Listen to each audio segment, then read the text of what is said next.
¿Está Viviana?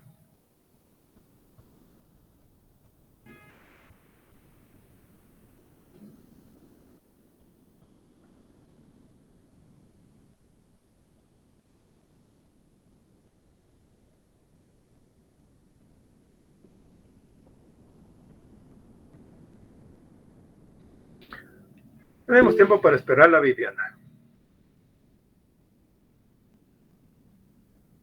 Arregle su micrófono, no tenga pena.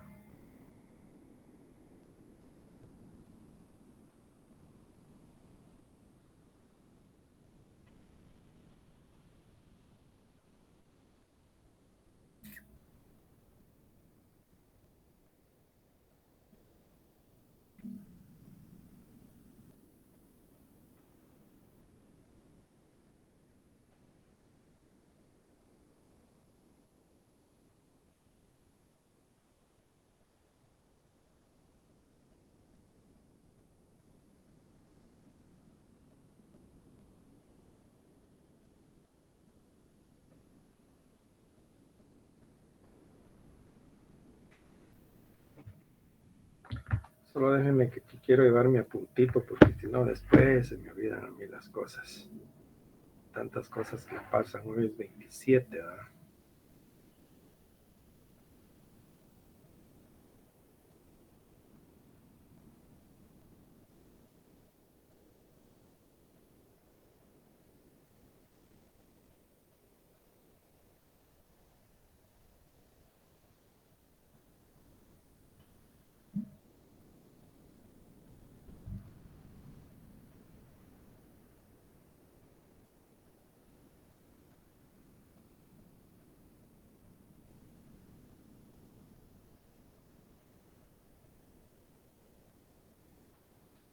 Bien, a ver, Oscar Gutiérrez. Sí, licenciado. ¿Qué es el derecho procesal penal para usted? Para mí el derecho procesal penal es el conjunto de normas públicas que dictan el proceso penal desde su inicio hasta su final. Este está en el Código Procesal Penal, dividido en sus 6 libros. Flavio. Sí, licenciado. Para mí el derecho procesal penal es la rama del derecho procesal que estudia las normas que regula el proceso penal. Siempre vamos a tratar de hacer esto que estamos haciendo el día de hoy para que vayamos entrando y haciendo un recordatorio de lo que vimos el último día de clase o en la clase anterior. Omega. Buenas tardes, licenciado. Buenas tardes, Omega. ¿La misma pregunta? Sí, la misma, no he cambiado. Tiene como finalidad el estudio de todas las leyes penales, para cambiar un poquito a los compañeros. ¿Qué dice Mario Herrera?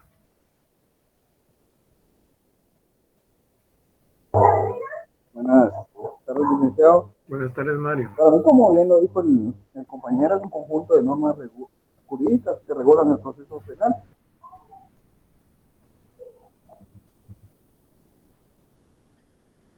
Clara Luz.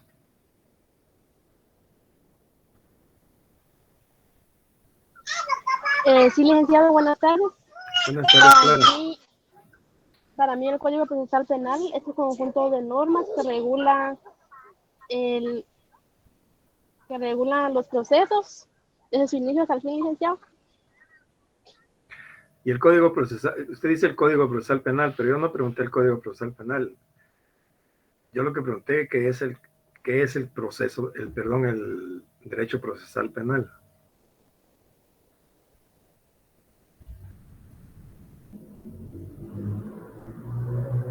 Carlos Julián.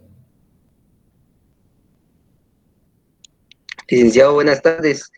Buenas tardes, Carlos. Según el concepto que usted nos compartió, pues entiendo que es el conjunto de normas jurídicas que regulan el proceso penal en los órganos que intervienen, que básicamente es el Ministerio Público y los tribunales.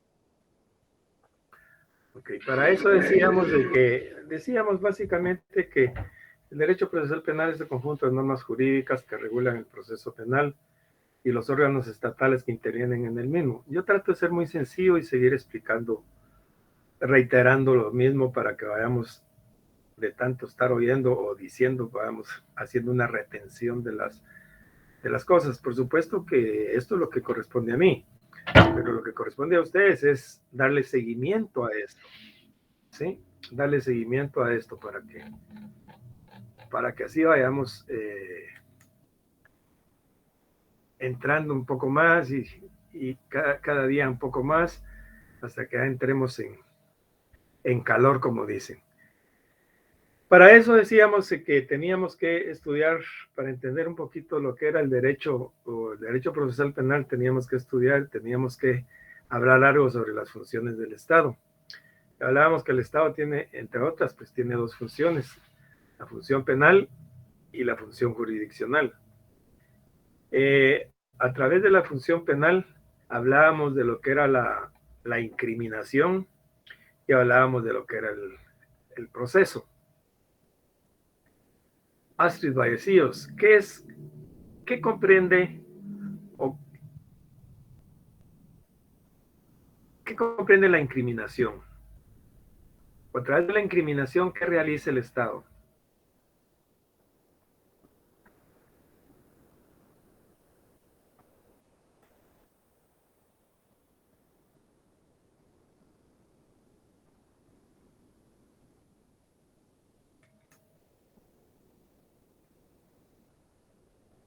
Sí, Astrid.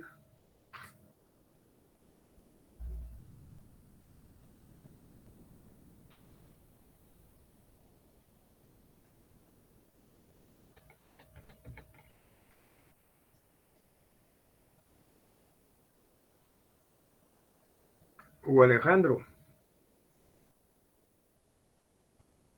Hugo Manuel Alejandro. Astrid no está. Sí está, pero no está.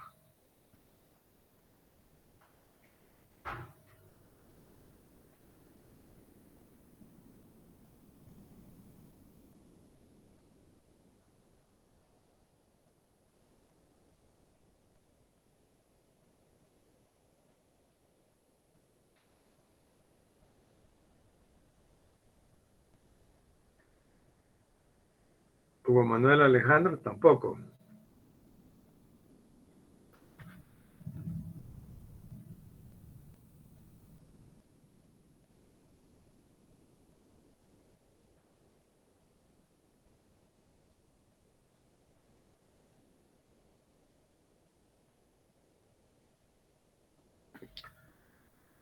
Ignacio. Ignacio Villegas.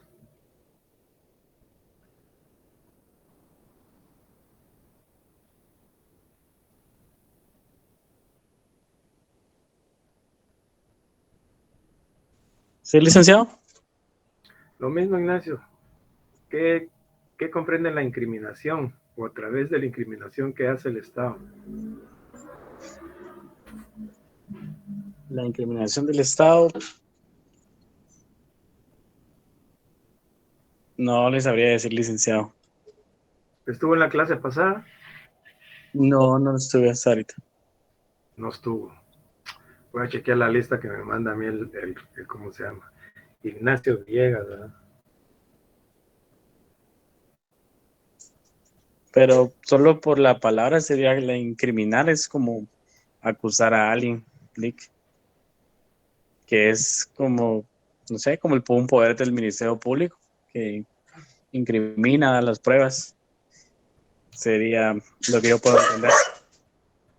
De veras, Ignacio no estuvo en la clase pasada.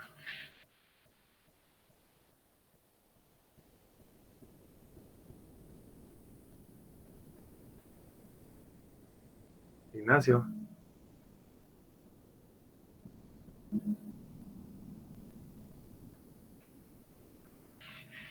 Byron. Buenas tardes. Creo que la incriminación es el inicio de un proceso jurídico en el cual se inicia un procedimiento a través de una acusación o una causa de incriminación hacia la persona. Eso inicia el Estado.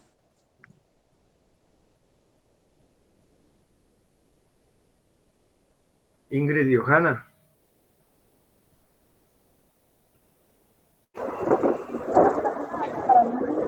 Sería el inicio del Estado para la persecución de un delito. Poder determinar si la persona incurrió en tal delito. Yo no le oigo, Ingrid. Solo oigo un ruido. ¿Me escucha? No le oigo, Ingrid. ¿Dónde anda Ingrid? Dice que todavía voy camino a mi casa. Pero para mí es el inicio de un proceso, ¿verdad? Que es por parte del Estado para determinar si el individuo cometió algún delito de falta.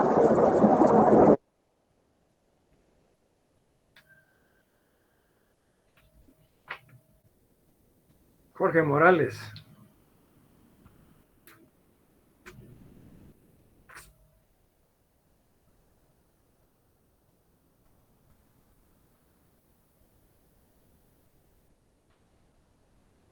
Buenas tardes, licenciado.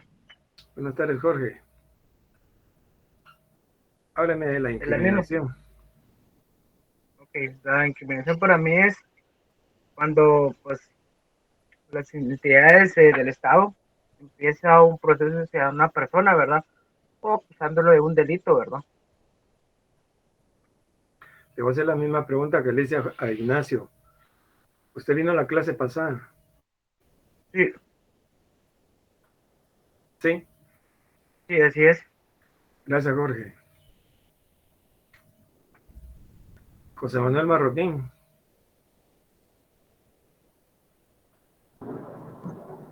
Buenas tardes.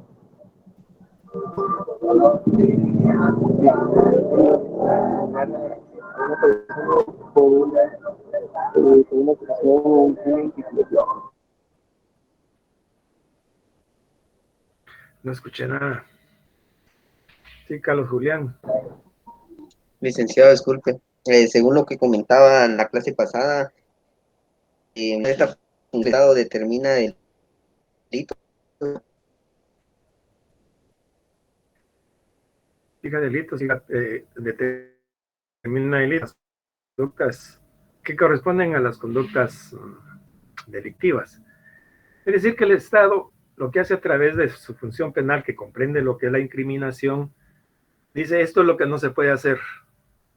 Lo que no se puede hacer es dispararle a una persona y matarla. Apropiarse de un bien mueble con violencia o sin violencia, robo o hurto. Entonces el Estado dice, voy a regular esto. Y lo hace a través del proceso legislativo, de la creación de la ley. Y le fija una pena para cuando determina el delito. Luego viene y dice, y va a crear un instrumento para aplicar la ley penal al caso concreto. Y ese instrumento es el proceso. Ese instrumento es el proceso. Cuando hablamos de la función penal, es una función tan importante del Estado porque va a determinar delitos, va a fijar penas y va a crear el instrumento, pero luego dice, ¿quiénes son los que van a aplicar esa ley penal al caso concreto? Y ahí hablábamos, ¿de qué hablábamos ahí, Ingrid?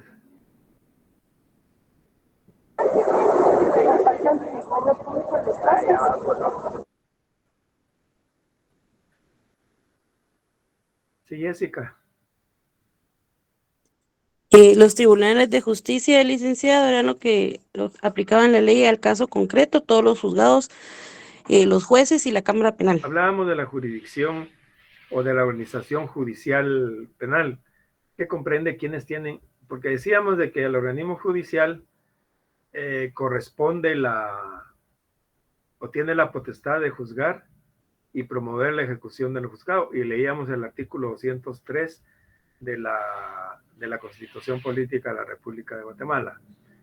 Y luego hablábamos de la organización del proceso, es decir, cómo vamos a proceder o cómo se va a proceder para la averiguación de un hecho, es decir, qué lineamientos tenemos en el código para poder aplicar la ley penal a un caso concreto. Posteriormente a eso, estábamos viendo lo que eran las ramas del derecho, mejor dicho, los caracteres del derecho penal. Le decíamos que era una rama del derecho público porque regula una actividad pública que es estatal. Es decir, no es privada. El derecho de castigar o el derecho de aplicar la ley penal en caso concreto corresponde a los tribunales. Es decir, que los tribunales son los que el Estado tiene a su cargo el jus puniendi, ¿cómo se llama?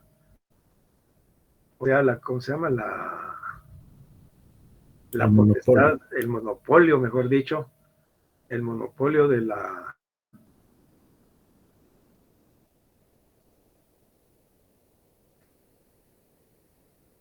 éxito de la acción penal. Luego hablábamos de que era o instrumental, y decíamos que era accesorio o instrumental porque a través del derecho procesal penal, a través del Código Procesal Penal, nos sirve de instrumento para poder aplicar la ley penal al caso concreto. Finalmente hablamos de que era una disciplina autónoma respecto del derecho penal material, porque tiene sus propias normas que no dependen del derecho penal. Es decir, que no vamos a encontrar normas que regulen conductas, por ejemplo, y que pongan penas, sino que vamos a encontrar estrictamente normas procesales. Bien. Me da un poco de pena que pregunten y no contesten, porque yo hago mi parte, pero ustedes tienen que poner su parte también. Es decir, tienen que repasar un poco. Ya les decía yo en la primera clase, hay que sacrificarnos un poco ahora.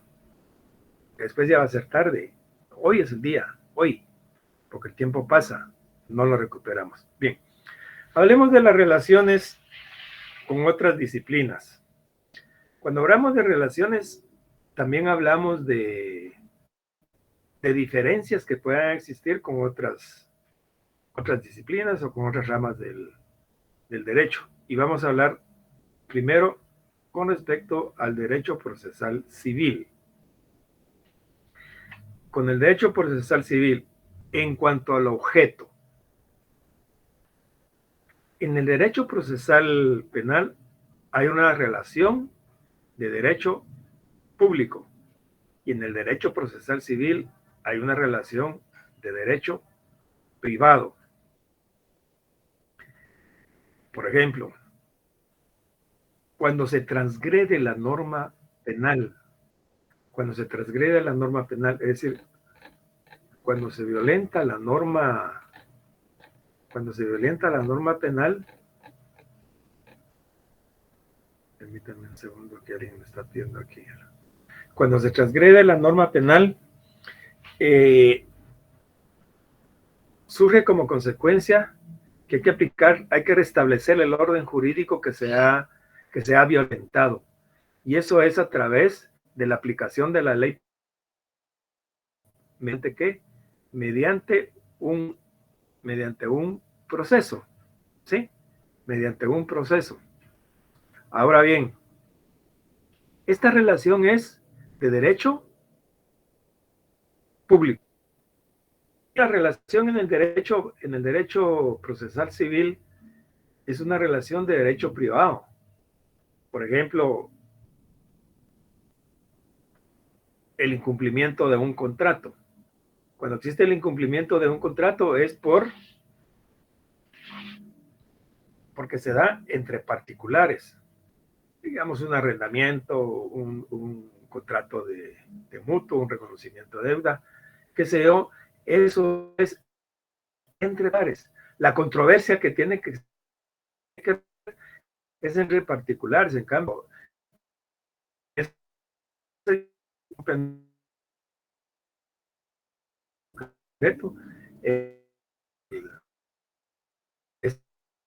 Hay una relación de derecho público. En cambio, en el derecho procesal civil, la relación es derecho privado.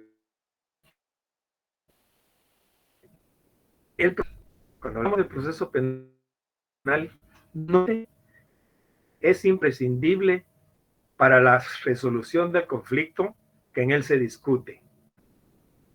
En cambio, en el procesal civil no es imprescindible para resolver el litigio que se debate. Por ejemplo, vamos a poner ejemplos para ver si nos vamos entendiendo. No,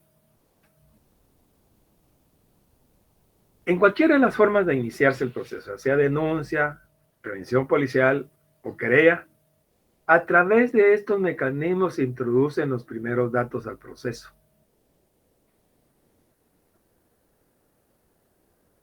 A raíz de eso, se inicia o se pone en movimiento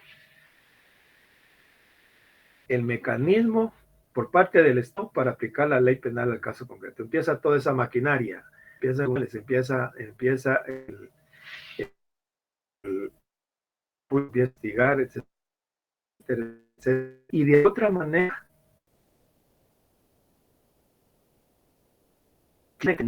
eso. Normalmente, lo normal es de que termine con un sobreseimiento. En cambio, en el proceso civil, es decir, hay en el proceso penal hay toda una investigación, que nos sirve para determinar si el hecho es constitutivo de delito, si la persona participó o no participó en el hecho, para imponerle pena o bien verlo. Entonces, no es imprescindible el proceso. Pongamos un ejemplo. Digamos que entre don Juan Pérez y doña María celebran un contrato de mutuo. Uno se reconoce, Juan Pérez se reconoce deudor de doña María, y dentro de otras condiciones en el contrato de mutuo se conviene que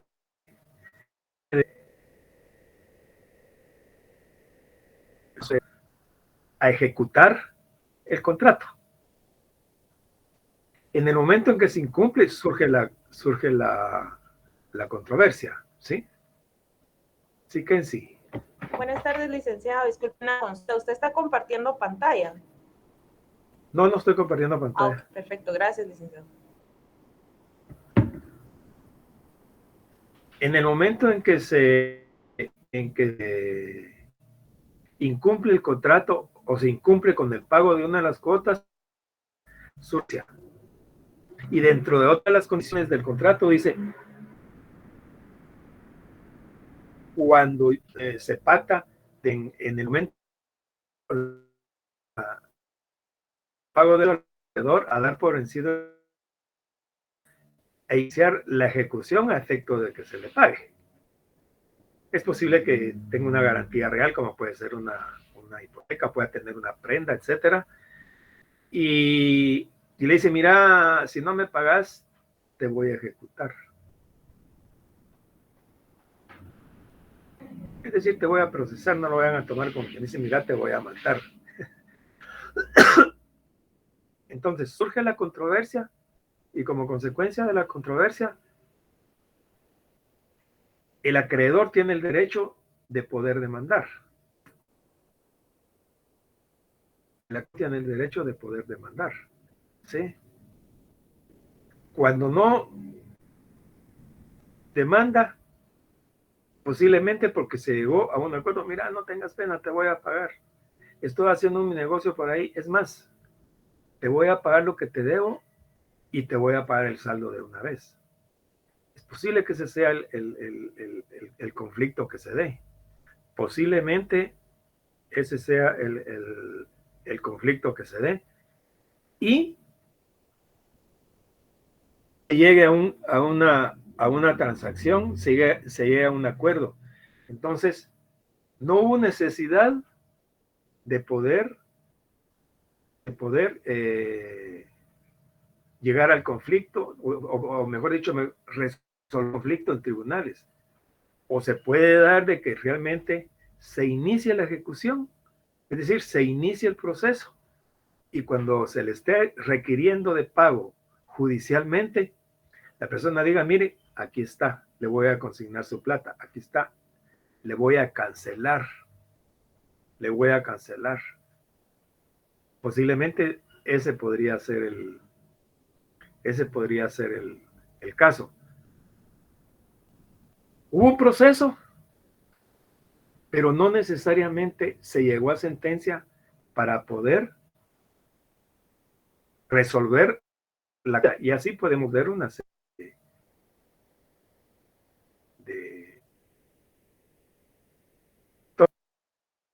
el proceso penal normalmente, y decimos normalmente porque lo normal es que se inicie la investigación y que termine por alguno de las formas en que trae el código, que puede ser a través de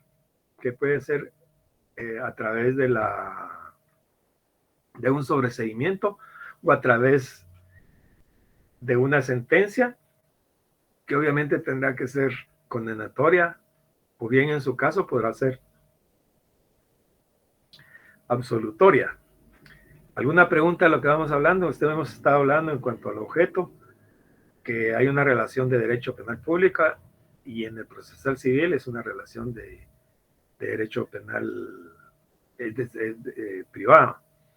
Y decimos que el proceso penal normalmente es imprescindible para la resolución o solución del conflicto que se discute. O civil no es imprescindible para la solución del conflicto que se debate o que se está discutiendo. ¿Tienen alguna pregunta, jóvenes?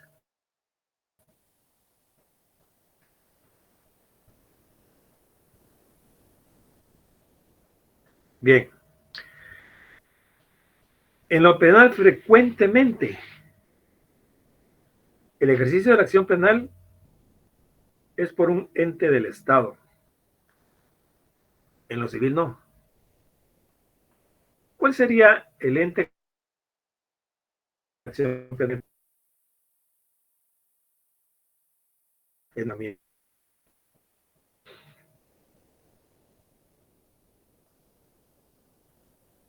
A ver, pregunto. Alguien que levante la mano. ¿El MP, licenciado? Es el Ministerio Público. Ese es el ente encargado del ejercicio de la acción penal. Es decir, es el encargado de la persecución penal. En cambio, en el derecho, en el procesal civil, no. En el procesal civil no hay un ente oficial. Ese es el problema. Ese es el problema entre los particulares. Es un problema que está entre particulares, y el ejercicio de la acción penal tiene que ser a través de el particular. Es decir, más adelante vamos a ver el ejercicio de la acción penal. La acción penal es pública. Debe ejercerse siempre que se comete un hecho delictivo. Acción penal dependiente de acción particular o promoción particular, es decir, que siempre la ejerce el Ministerio Público en determinados delitos, solo que espera la instancia o el requerimiento del particular para poder ejercer la acción penal. Es decir, tampoco está reservada para el particular, sino que el particular tiene que llegar al Ministerio Público para que éste inicie la acción penal. Y finalmente hay un ejercicio de la acción penal va en delitos específicos donde ¿cómo se llama? Se tenga que, permítanme un segundito.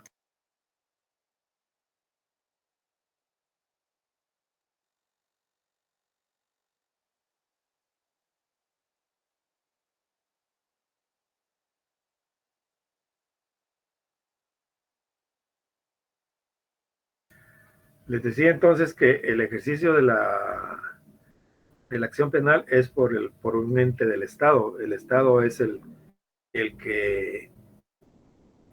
que tiene un oficial acusador, otro es el Ministerio Público. En cambio, en lo particular, no, en el procesal civil es el órgano, es mejor dicho, es el particular, es la persona que ha sido agraviada, digamos, en diferentes situaciones, y es el que ejerce la acción penal. O mejor dicho, la acción para poder hacer que, por ejemplo, el cumplimiento del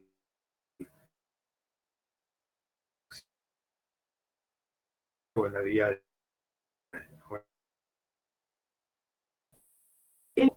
En lo penal, la dispositividad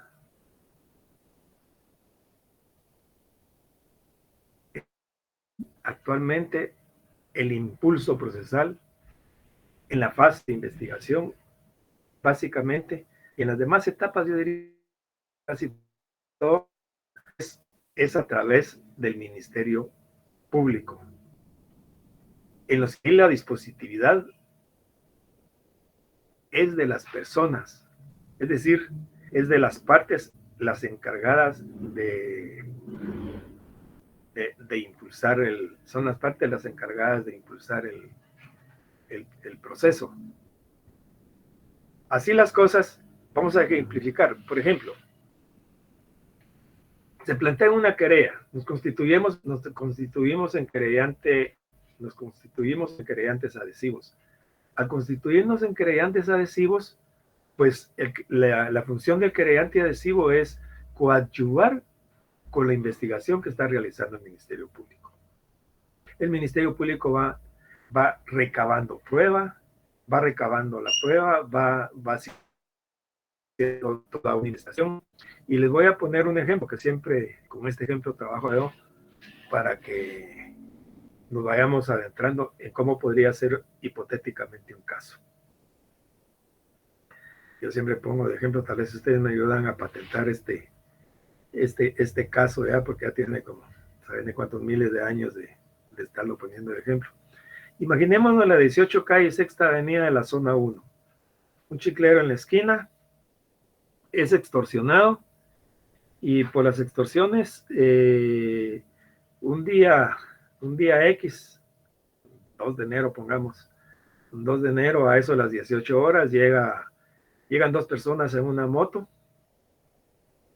le piden el producto de la venta del día, y como no se las ven, y como no se los da, sacan un arma, le disparan, y como consecuencia de eso, le provocan la muerte. De este hecho se dan cuenta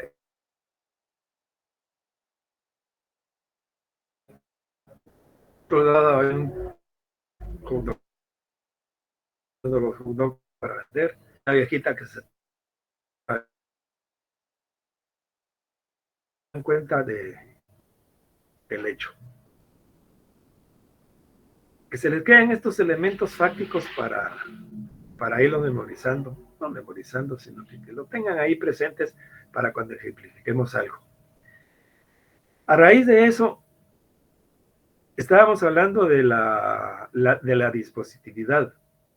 Posiblemente haya una querella, una prevención policial o una denuncia de ese hecho. Entonces, el Ministerio Público se va a encargar de ello. Supongamos de que el proceso se inició por una querella. El querellante dice, mire, tal día sucedieron tales y tales hechos, y de este hecho, pues, son testigos el hotdogero, la viejita, el taxista, etcétera, etcétera. Y el Ministerio Público empieza a indagar. Vamos a oír a la viejita, a ver qué le consta. Pues fíjese que yo me iba atravesando ahí cuando vi que uno dio una moto, y yo como toda la vida he tenido buena memoria, me recuerdo el número de placa, la placa era tal y tal.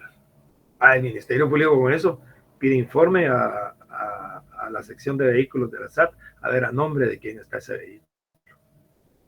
El conducero dice, sí, fíjese que esos de esa moto son conocidos como fulano, sutano, y tienen tales apodos y siempre han extorsionado, a mí también me viven sacando plata, que esto, que el otro. Y así cada quien, y el Ministerio Público está impulsando, dice, vamos a pedir un allanamiento, se lo solicita al juez, y el juez es quien va a decidir si otorga o no ese allanamiento, ¿sí? El Ministerio Público es el que está, digámoslo así, empujando. Es el que está impulsando. En cambio, en el proceso penal, en el proceso civil, no. El proceso civil es a petición de parte. Es decir, el proceso civil se impulsa a través de la gestión que hacen las partes. Y vamos a poner un ejemplo. Pongamos una demanda ordinaria. Se plantea ordinaria y dentro de se hace la redacción de hechos y dentro de la petición se dice que se le dé audiencia a la otra parte para 9 días para que ponga la demanda o haga valer sus excepciones. Que oportunamente se abra prueba, etcétera, etcétera. Y así hay una serie de peticiones. Y el juez resuelve. Se admite para su trámite la presente demanda, promovida por el señor fulano de tal, en contra del señor fulano de tal, por tal situación. Se da audiencia al demandado por el plazo de 9 días para que plantee las excepciones que considere pertinentes o se oponga a la demanda. Oportunamente, ábranse prueba. Y también uno pide que se dicte sentencia, etcétera, etcétera. Viene la otra parte, el demandado, y no contesta. El demandado y no contesta. Se le pasan los 9 días. Y ya pasaron los 9 días y el juez pues engavetó el expediente. Y pueden pasar 1 mes, 2 meses, 3 meses, 1 año. Y eso sigue engavetado ahí. Ahora el actor, o sea, el demandante, tiene que promover para que el proceso siga. Si no, ahí se va a quedar estancado. Y tiene que decir, por ejemplo, señor juez, dio el plazo del emplazamiento de 9 días, el demandado no interpuso excepciones previas ni contestó la demanda. En tal virtud, es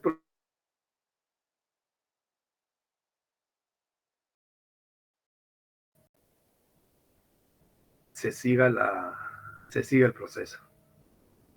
En tal virtud, señor juez, le solicito que se siga el proceso, que se abra prueba por el plazo que determina la ley. Entonces ya viene el juez y dice, se tiene por contestada la demanda en sentido negativo. Se acusa la rebeldía del demandado. Se abre prueba por el plazo de 30 días. Pero si no lo dice, pueden pasar 6 meses y se puede pedir la caducidad de la instancia por parte del demandado. Y la consecuencia es de que al declarar con lugar la caducidad de la instancia, las cosas vuelven al lugar o al momento original. Vuelven al lugar o al momento original. Y cuando vuelven al momento original, puede hacer que haya prescrito el delito, traiga una serie de consecuencias. Entonces, lo importante aquí no es que les esté dando una clase de derecho procesal civil, sino que entendamos de que el impulso procesal es a petición de parte. La dispositividad en lo civil es a petición de parte. En cambio, en lo penal no. La dispositividad la tiene el Ministerio Público, es el que va impulsando, es el que le va solicitando al juez que se practican ciertas diligencias, en las cuales se necesita autorización judicial. De lo contrario, tendrá que investigar e ir cumpliendo con los plazos e ir haciendo lo que el código le señala. Porque habrá una primera declaración en la cual se van a fijar, dentro de otras cosas, lo vamos a ver más adelante, dentro de otras cosas, se va a ¿cómo se llama? Se le va a fijar un plazo para que plantee su acto conclusivo. El acto conclusivo podrá ser la acusación, el sobreseimiento, una clausura provisional o en su caso un archivo de la causa. Pero es el Ministerio Público quien va impulsando. En el procesal no. En el procesal civil es a petición de parte. Lo civil es rogado. Si no rogamos, si no pedimos, el juez no va a hacer nada de oficio. Nada va a decir, ay, a este abogado o a esta parte se le olvidó, ¿cómo se llama? Se le olvidó pedir que se continúe con el proceso. Que se continúe con el proceso, no, al juez no le importa. A quien le importa es a uno. Si uno no lo hace, el juez no lo va a hacer. Preguntas, jóvenes. Sí, Marvin. Lick, yo tengo una duda. Bueno, sí me dejó claro todo acerca del procesal civil y del penal.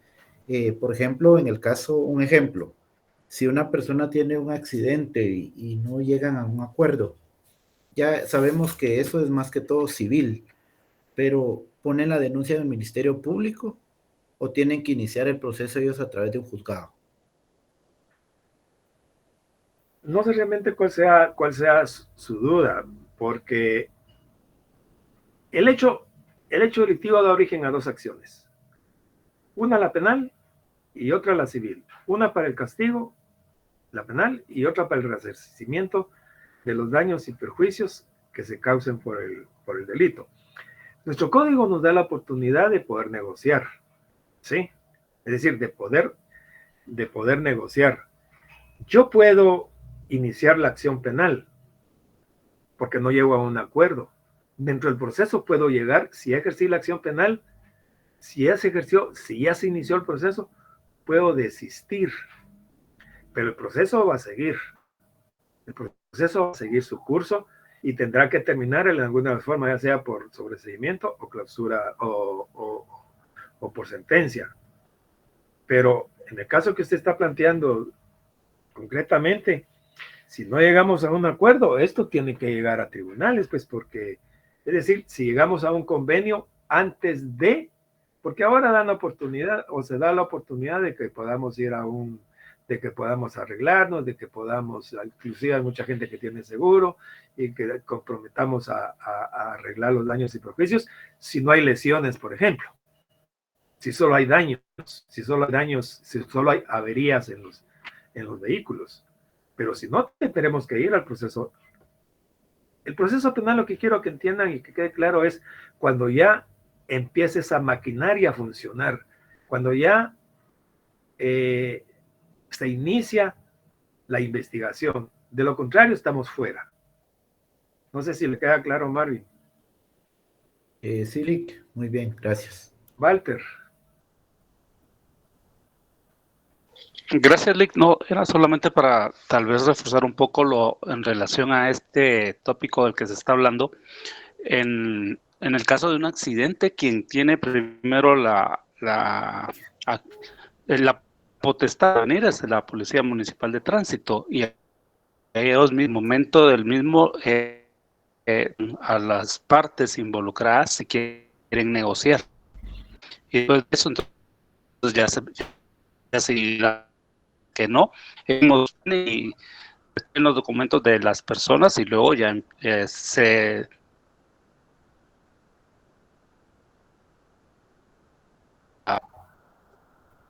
tengo yo entendido.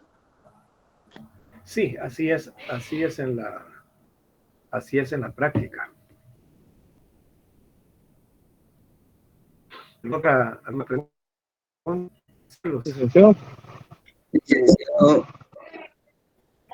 disculpe, usted comentaba que el querellante adhesivo tiene como función ayudar al Ministerio Público, pero a mí me quedó duda en quién coadyuvar en la investigación.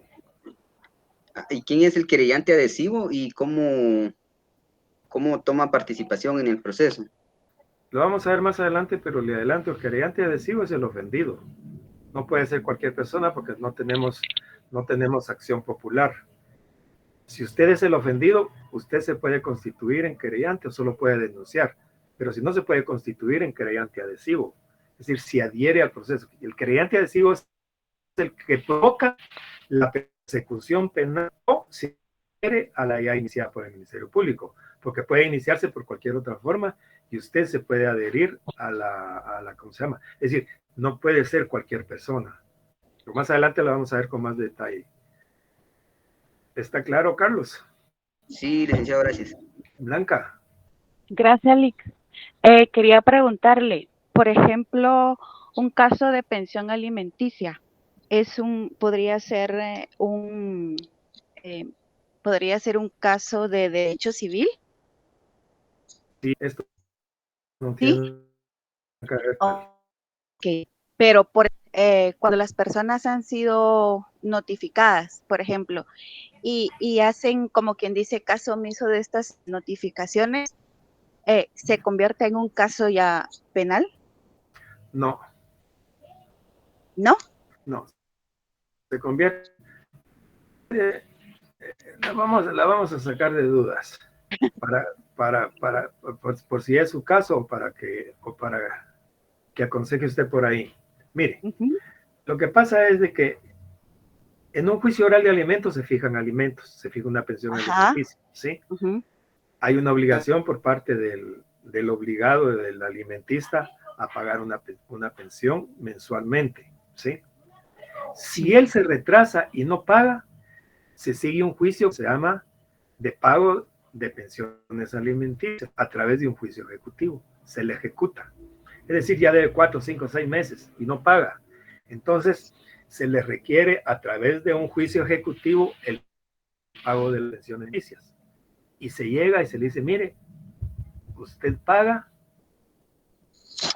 o no paga las pensiones alimenticias que se ha atrasado. Y él dirá si las tengo o no las tengo, o hace caso omiso. En ese momento que se le está haciendo el requerimiento de pago, en ese momento está surgiendo a la vida jurídica un hecho delictivo, es decir, un delito que se llama negación de asistencia económica, ¿sí? Ahí ya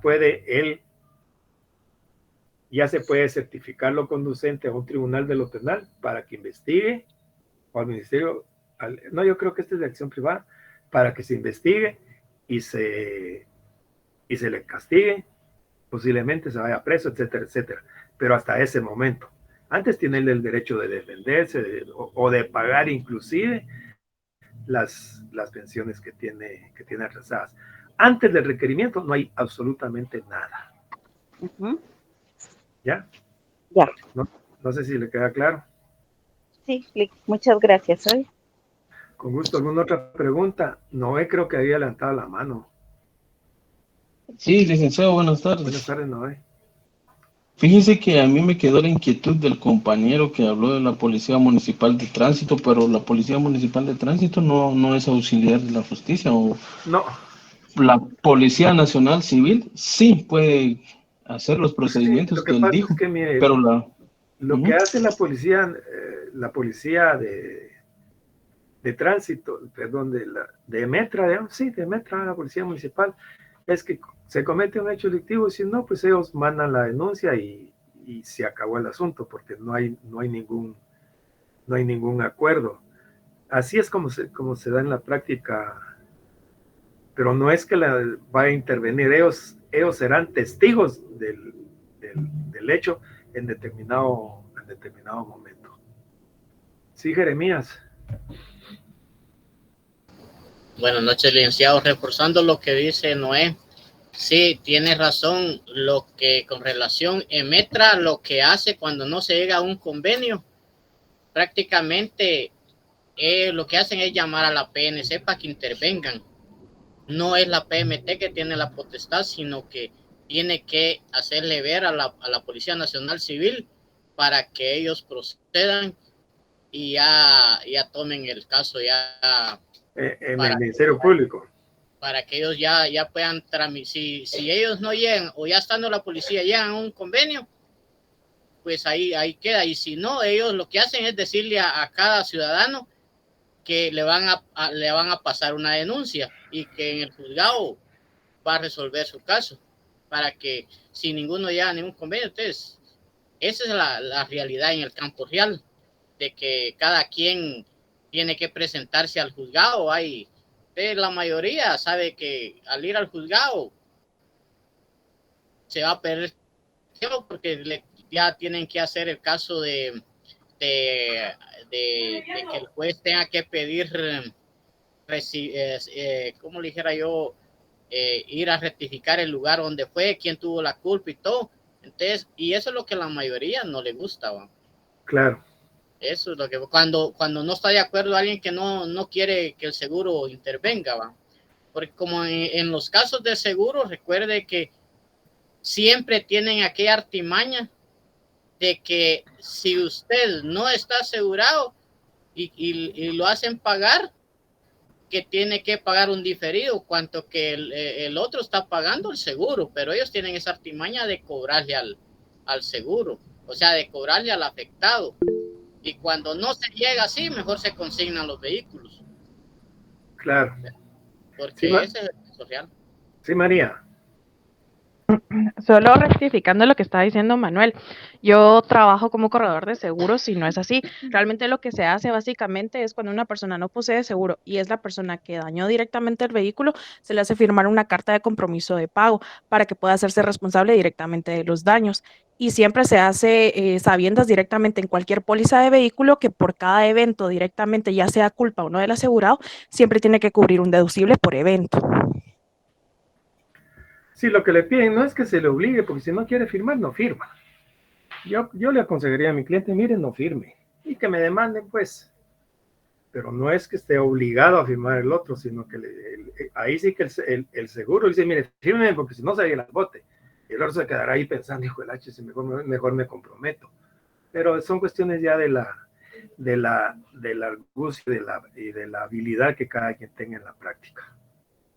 ¿Alguna otra pregunta, inquietud? Qué bueno está resultando la clase. Me gusta que intervengan y que aprendamos, porque aquí los principales maestros para mí son ustedes. De bien, estoy aprendiendo cosas de seguros, de Metra, y eso es importante para todos, porque no todos tenemos la oportunidad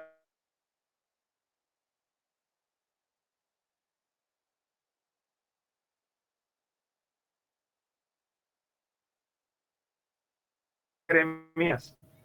Sí, que en el campo real yo fui jefe de transportes.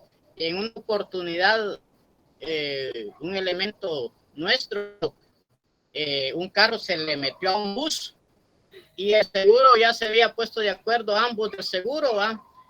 Y llega el del seguro, el nuestro, y me dice, mire, ya nos pusimos de acuerdo. Bueno, ¿y cuál es? Dice que el elemento tiene que pagar un diferido, pero si le pegó el otro, le dije, sí, pero así es, no, mejor consignen los carros, y se fueron consignados. Y yo lo que hice era que el vehículo lo puse a disposición, solo presentado ante el juez y en el predio respectivo a donde competía la responsabilidad nuestra, y el otro pues consignado al predio común, ¿va? Entonces prácticamente ahí el que perdió fueron los seguros, porque no pudieron lograr la artimaña que ellos manejan, pues, porque eso es obligar al ciudadano, pues, cuanto que para eso la empresa está pagando el seguro para daños, no para que si usted es el piloto y está pagando seguro, es para que el seguro esté cobrándole y pague el daño que está hecho, pero no para que usted como piloto tenga que pagar el diferido, porque es una artimaña que ha agarrado los seguros. Entonces, en ese caso es de que cuando se procede así, los seguros no pueden llegar a ningún negocio porque se consignan los vehículos. Te lo digo por experiencia. Gracias, Jeremías. ¿Alguna otra inquietud? Si no, seguimos con el último. Sí, Daphne. Licenciado, disculpe, solo para rectificar, es que fíjese que se me estaba trabando un poco. El derecho procesal civil, bueno, hay una relación de derecho privado, mientras que en el derecho penal hay una relación de derecho público, ¿cierto? Sí. En el derecho procesal civil no es necesario la acción penal, y en el derecho penal... No. En el derecho procesal civil, es que ahí no me puede hablar, en el derecho civil no me puede hablar de acción penal. Disculpe, es Es que decir, fíjese que se me trababa un que en el montón. derecho procesal civil decimos que normalmente es imprescindible para la solución del conflicto que se discute. Y el Ah, muy procesal bien. civil, en el procesal civil no. Ah, muy bien. Y yo les hablaba algo del ejercicio de la acción penal, cómo era esto, cómo era el otro, y hablaba de la dispositividad, quién era el que tiene el empuje, quién empuja el proceso, quién activa el proceso. Pero en el procesal civil no podemos hablar de acción penal, pues porque es civil. Ah, ok. Es que sí quería ver si mis apuntes estaban correctos porque no, la verdad es que no le escuchaba casi nada. Y por último, en el derecho procesal civil no hay un ente oficial y todo es entre particulares, mientras que en el derecho penal el ente oficial es el MP y los tribunales, ¿cierto? En el derecho penal no. En el derecho procesal penal, mi estimada Dafne. Ah, gracias. Gracias, Sí, licenciado. así es, pero solo que es procesal penal. No estamos en derecho penal. Ah, muy bien. Gracias, licenciado. Con gusto, Dafne. ¿Alguna otra pregunta?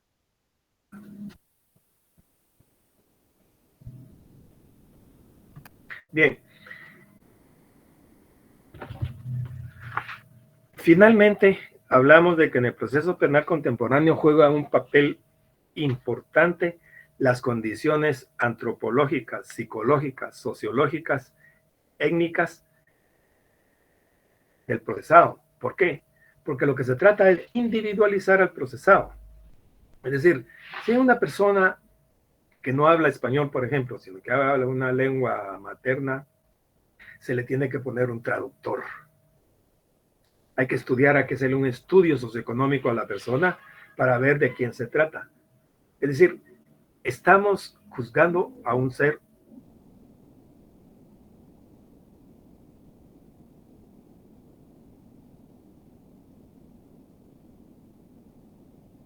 en lo civil. El proceso civil revide interés eminentemente. El problema ahí es jurídico, no importa quién sea. No importa si es Perico Los Palotes contra Juan Millonario.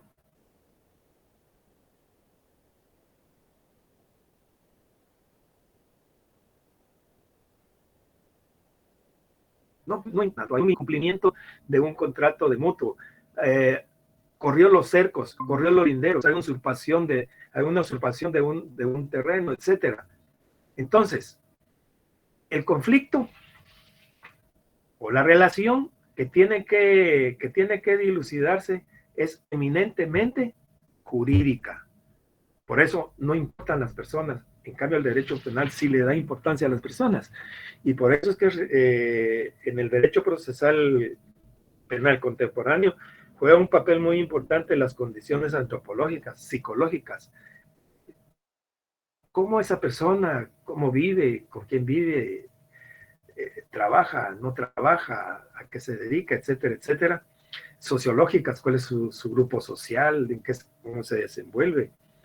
Étnicas, ya les dije que tenemos que ponerle un traductor si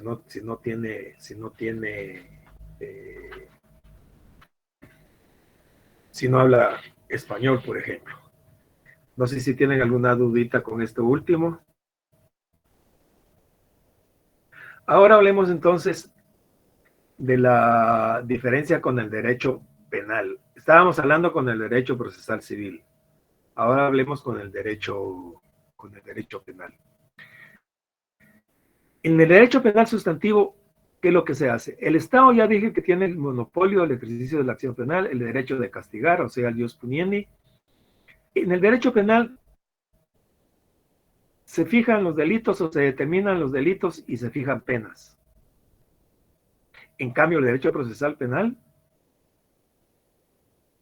se aplica a casos concretos. Es decir, a través del proceso se aplica la ley penal al caso concreto. En cambio, en el derecho penal sustantivo, a través del derecho penal o en el derecho, por medio del derecho penal, se determinan delitos y se fijan penas, y el procesal penal nos sirve de instrumento para aplicar la ley penal a casos concretos. ¿Alguna pregunta? Con el derecho constitucional. Con el derecho constitucional existe una relación de fundante a fundado. De fundante a fundado. Si nos ponemos a pensar en la pirámide de Kelsen, creo que es de las normas jurídicas, en el vértice hasta arriba tenemos la Constitución política. ¿Sí? Y de ahí para abajo vienen todas las leyes ordinarias. Entonces, el Código Procesal Penal, por eso dice, es una relación de fundante a fundado, porque en la Constitución se establecen las bases de la organización de todo el proceso, tribunales, normas que garantizan garantías individuales, constitucionales, procesales, etcétera, en relación con el proceso. Por eso se dice que existe una relación de fundante a fundado. Hay un artículo, leamos ahí en la Constitución, hay un artículo que dice: nadie puede ser condenado sin antes haber sido citado, oído y vencido en un proceso legal, más o menos palabras menos, palabras más, ante las autoridades debidamente preconstituidas. Fíjense la trascendencia que tiene este artículo. Solo con ese artículo se puede desarrollar todo, o se desarrolla todo el Código Procesal Penal. Nadie puede ser condenado sin antes haber sido citado, oído y vencido en juicio. Carlos, léalo, por favor. Con mucho gusto, licenciado. Artículo 12, derecho de defensa. La defensa de la persona. Artículo 12 de la Constitución. Sí, artículo 12 de la Constitución. Derecho de defensa. La defensa de la persona y sus derechos son inviolables. Nadie podrá ser condenado ni privado de sus derechos sin haber sido citado, oído y vencido en proceso legal ante juez o tribunal competente y preestablecido. Ninguna persona puede ser juzgada por tribunales especiales o secretos, ni por procedimientos que no estén preestablecidos legalmente. Ahí estamos. Fíjense que nadie puede ser condenado sin antes haber sido citado, oído y vencido ante autoridades debidamente preconstituidas. ¿Qué quiere decir esto? Fíjense la garantía que nos está dando. Se tiene que crear un proceso, es decir, que no nos pueden imponer una pena solo por el hecho de cometer un hecho. No, se nos tiene que dar la oportunidad de defendernos. Porque cuando surge el hecho delictivo, hay una persona a quien se le imputa un hecho. Habrá a esa persona que se le imputa el hecho, hay que darle la oportunidad que se defienda. Y como surge esa controversia entre la acusación y la defensa, tendrá que estar por encima de ellos alguien que tome la decisión. Y esto va a ser el juez. Esto va a ser el juez. Entonces, a través de esa norma se crea todo un Código Procesal Penal. Todo un Código Procesal Penal. Donde se regula todas las normas aplicables en el proceso. Por eso se dice que del derecho constitucional, el derecho constitucional es una relación de fundante a fundado. En el derecho constitucional se funda el derecho procesal penal. En el derecho constitucional, en la Constitución tenemos regulado de dónde es el asidero legal para poder realizar o para poder regular todo lo que es el código penal. En la Constitución tenemos las garantías constitucionales. Por ejemplo, solo en ese artículo que leyó Carlos dice: nadie puede ser condenado sin antes haber sido citado, oído y vencido en juicio ante las autoridades debidamente preconstituidas. ¿Qué tenemos aquí? Derecho de defensa. Es una garantía constitucional. Debido proceso, garantía constitucional. Tribunales preconstituidos, principio de juez natural, porque no se pueden crear tribunales extraordinarios para crear para juzgar a determinadas personas o determinados hechos. Tiene que estar constituido en la ley. Por eso se dice entonces, repito, hay una relación de fundante a fundado. ¿Alguna pregunta con relación al derecho constitucional y el derecho procesal penal?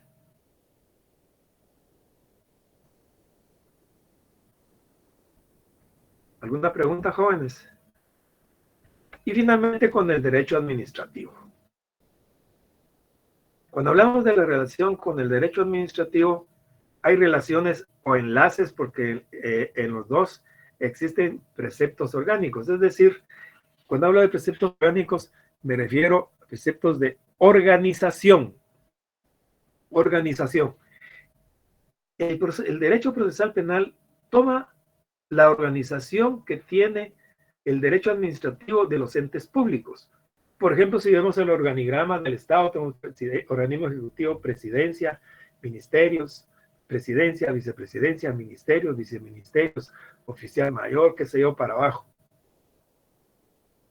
Igual sucede en la organización que toma el derecho procesal penal. Tenemos Corte Suprema de Justicia, Cámara Penal, tribunales de las Cortes de Apelaciones, tribunales de sentencia, tribunales de instancia, jueces de paz, tribunales de paz. Internamente tenemos jueces, secretarios, notificadores, oficiales, comisarios.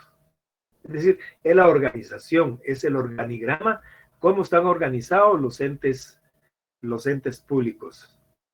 Es decir, todos los principios del derecho administrativo los toma de la organización de los entes públicos. Lo mismo sucede en el derecho procesal penal, en la organización de los órganos que intervienen en él, que intervienen en el proceso. Organización, ¿cómo estamos organizados? ¿Alguna pregunta?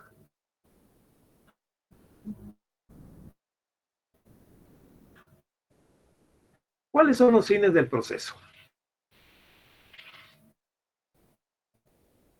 Los fines del proceso, o del derecho procesal penal, mejor dicho, no fines del proceso, los fines los vamos a ver aparte. Son los mismos fines del derecho en general. Primero consiste el fin seguridad, justicia y la realización del bien común. Son tres fines. Seguridad, justicia y relación del bien común. Repito, seguridad, justicia y la realización del bien común. El fin seguridad consiste en procurar la seguridad de la colectividad mediante la aplicación de la ley penal del caso concreto. Es decir, ¿qué pretendemos con el proceso? ¿O qué se pretende con el proceso? Que exista la seguridad. Que exista la seguridad para la convivencia en sociedad. Cuando se transgrede el orden social, cuando se violenta una norma penal, lo primero que hay que hacer es restablecer ese orden social. ¿Para qué? Para la seguridad de todos los que convivimos en la sociedad. El hecho de que una persona ande matando, haciendo esto, haciendo el otro, hay que restablecer el orden penal. Hay que aplicar la ley penal al caso concreto. Eso es la seguridad para que vivamos en seguridad. Al menos eso es lo que dice la teoría. La dulzura de la teoría así lo dice. La amargura de la realidad a veces es otra cosa. La justicia. El derecho procesal penal persigue la realización de la justicia en los casos que se discuten. Cuando se aplica la ley penal al caso concreto, no solo por el hecho de imputarle a una persona un hecho o de señalarla como responsable de un hecho, no quiere decir que sea responsable del hecho, sino que se tendrá que investigar. Se tendrá que investigar a través de cada una de las etapas del proceso para que al final se determine si a través de un fallo judicial, a través de una sentencia, si la persona es responsable o no, si es autor del hecho o si no es autor del hecho que se le imputa, ¿sí? Entonces, Primero, seguridad. Segundo, justicia. Que se haga justicia de los casos que se someten a consideración de los tribunales. Por supuesto que hay muchos casos en los cuales estamos seguros de que no se hace justicia. Porque existen diferentes situaciones, que sé yo, que se puedan dar. Pero repito, la dulzura de la teoría es lo que nos dice y la amargura de la realidad puede ser otra. Pero al menos en doctrina, la justicia es del caso que se discute. Es decir, si la persona es responsable o no. Si es responsable, pues se le tendrá que imponer una pena, se le tendrá que dictar una sentencia condenatoria. Si no es responsable, pues se tendrá que dictar una sentencia absolutoria. Y finalmente el bien común. Persigue el bien común a través del derecho procesal penal se persigue el bien común de la colectividad. Es decir, para la convivencia en sociedad, para la convivencia de todos en sociedad. Es decir, para que vivamos en paz. Fines entonces, seguridad, justicia y la realización del bien común. ¿Alguna pregunta de lo que hemos platicado, jóvenes? ¿Dudas?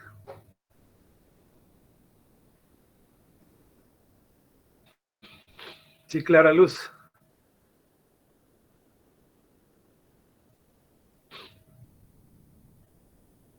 Sí, Clara Luz.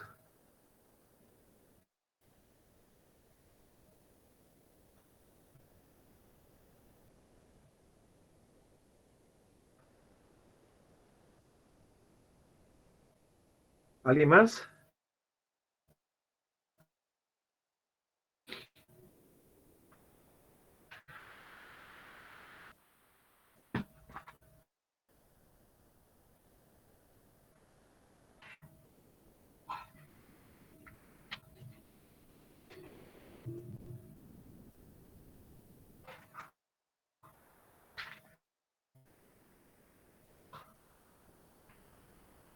Me van a leer en su código los artículos del 1 al 23. Del 1 al 23. Para el próximo día de clase vamos a empezar a ver algunas cosas. Ya vamos a empezar a hablar del proceso. Si no hay preguntas, dejamos ahí el día de hoy, jóvenes. Que estén bien. Cuídense. Feliz noche, licenciado. Gracias, licenciado. Feliz noche, licenciado.